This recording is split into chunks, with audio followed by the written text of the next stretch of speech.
Fala galera do canal, me chamo Julian. O vídeo de hoje são 3 em 1. São 3 matérias diferentes mostrando mais da parceria entre Brasil e China.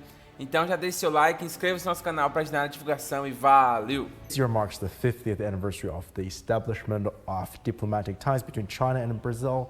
How would you describe this relationship spanning over half a century? China and Brazil are the largest developing countries in the eastern and western hemispheres, respectively. For half a century, both sides have always adhered to mutual respect, equal treatment, and win-win cooperation, promoting the steady progress of bilateral relations through the changing international situation.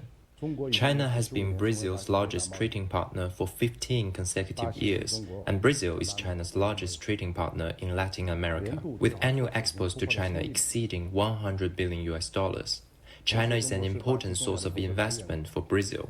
The relationship between the two countries has gone beyond the bilateral scope, with a continuously increasing global and strategic impact, setting an example for developing major countries to work together and achieve common development. In April 2023, Brazilian President Lula visited China, injecting strong impetus into deepening and expanding cooperation between the two countries in various fields.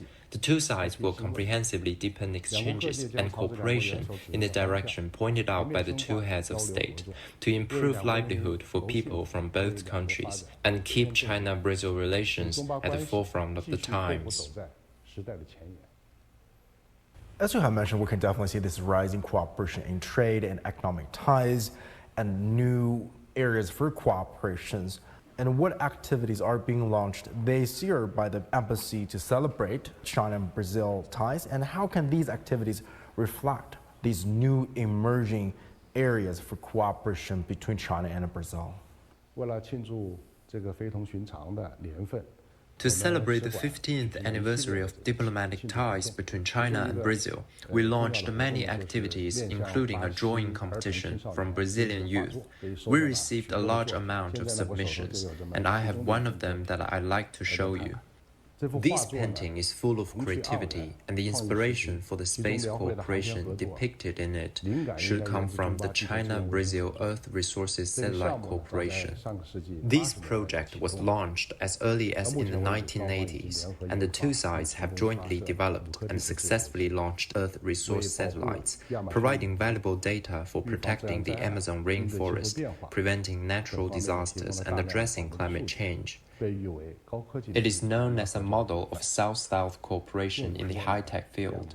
In the past 50 years, the two countries have always taken common development as their goal, regarded each other's development as their own opportunity, promoted cooperation in the spirit of consultation, co-construction and sharing, and effectively supported each other's modernization construction. China and Brazil will work together to implement the consensus reached by the two heads of state, accelerate the alignment of development strategies, and create more growth points for cooperation in cutting-edge fields.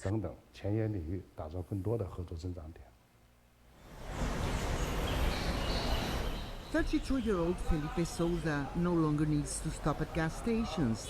Now he just unplugs from the charger and has a shift's worth of power to take him wherever he needs to go. An app driver, he's been the owner of a BYD Dolphin since March. And he's not alone with his choice of car. According to dealership sources, the Chinese brand rose to a whopping 72% share of Brazil's electric vehicle market between January and August this year.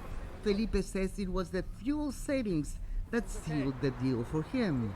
I used to spend $800 a month, and now I'm spending $100 a month. It's a $700 economy.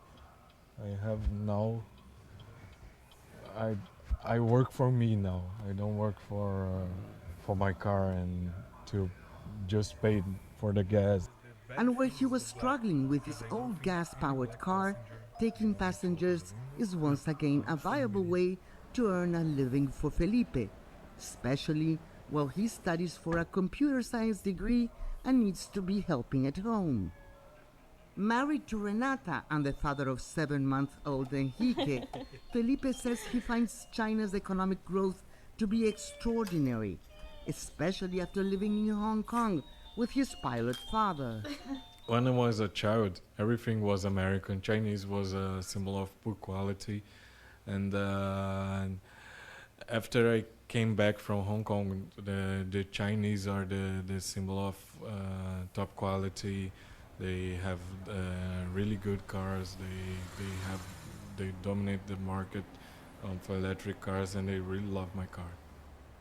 In addition to being economical and environmentally friendly, Felipe says his Dolphin boasts technology perks not found in much more expensive cars. A rotating screen, extraordinarily powerful and smooth acceleration, and 360-degree graphic camera integration. While these features may not be in use in Europe, North America and Asia, they are marvels to Brazilians. It's like science fiction to think that we already have electric cars that don't make a sound. It's just silent. It's crazy to think that we are already in the future. And at the end of the day, Felipe says his story isn't just about a car. To him, it's also about taking meaningful steps towards green mobility in Brazil and the world. Lucrecia Franco, CGTN, Rio de Janeiro. El hidrógeno verde se refiere al uso de fuentes de energía renovables como la energía eólica, hidroeléctrica y solar para producir hidrógeno mediante electrólisis, sin producir emisiones de carbono durante el proceso de producción. La empresa brasileña Mitsu es una productora de cemento que utiliza coque de petróleo como combustible en su procesamiento diario. A través de esta cooperación con empresas chinas, la empresa podría utilizar la energía del hidrógeno para reemplazar parcialmente el coque de petróleo para el suministro de energía en el futuro. Se espera que reduzca las emisiones de carbono en 12.000 toneladas por año. Empezamos con un proyecto, básicamente probando la tecnología con un pequeño cambio en el combustible, en el proceso de producción. Después de dominar la tecnología, podremos aplicarla a mayor escala, no solo con nuestro socio actual, sino que eventualmente la tendremos como oferta para el mercado en general.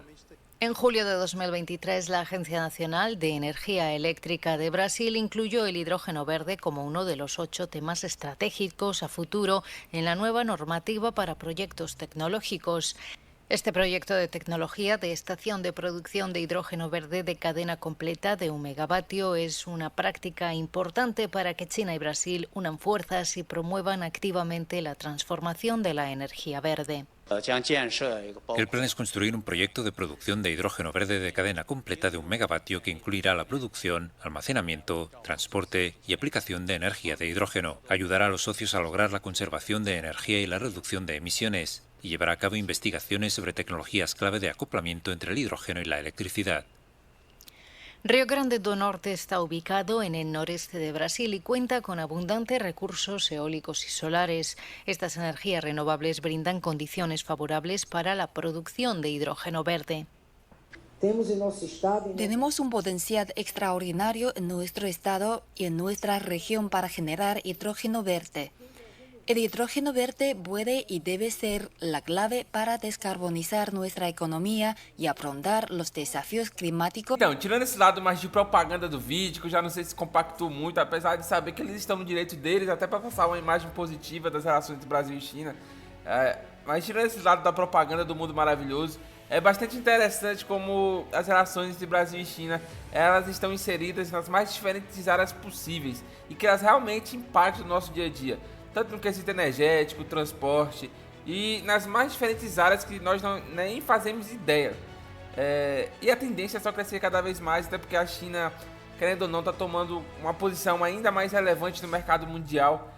E, lógico, o Brasil tem que se unir com quem é grande, não dá para pensar pequeno, principalmente quando o assunto é Brasil. Pelo menos eu penso assim, deixe seu like, comente o que você achou sobre tudo isso e valeu!